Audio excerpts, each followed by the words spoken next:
I feel like Air Canada needs to keep their employees happy, and their employees will keep their customers happy, and the customers will continue to fly, and it has to roll downhill. We've been here for a month. My partner, now my fiance, he actually asked me to marry him on this trip. He's from Zimbabwe and his family is here. So we traveled here with his children so that they could visit their family in Zimbabwe. So we were just on our way home when we got notification about the possible strike. And so our plans are to leave tomorrow. Unfortunately, the strike is meant to start on Saturday, which is when we land in Toronto. And so we've been given strike notice, which basically means we're at the mercy of the airline because we are starting out our travels on Air Ethiopia. So because they're fulfilling their portion of the trip, there's nothing that they can do to change the last portion, which is Air Canada. And so when we arrive into Toronto, essentially, we're not going to have a flight. At that point, they've given us options right now is that we could get only a credit if we wanted to cancel our flight at this point, which would be a credit only for that portion. And we looked at other flights right now, and we can't even get home for at least 2 or 3 days with other airlines, and they've jacked up the price immensely. So for our family to get home, it's close to $3,500 for one flight from Toronto to Saskatchewan.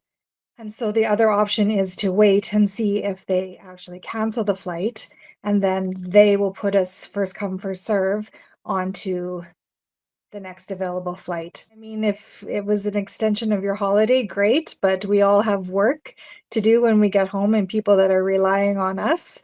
And yeah, so we're going to be at a loss of income and although also incurring hotel costs, food costs for 4 of us. So Monday I have 12 clients. I'm a hairstylist, and my clients have been already waiting 30 days for me to get home.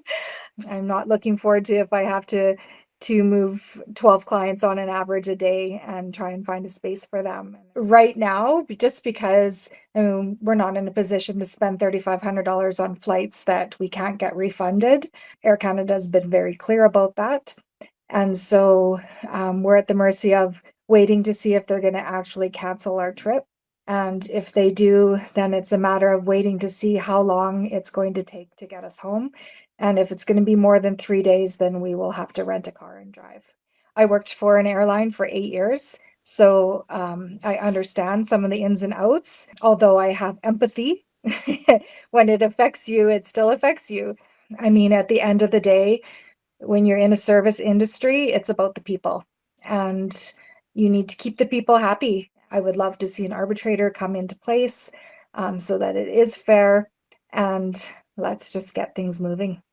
I do hope, though, after all this is said and done, that the passengers will respect the flight attendants on board and give them respect, because, I would hate to see them getting any negative comments and whatnot from the passengers that have maybe been inconvenienced.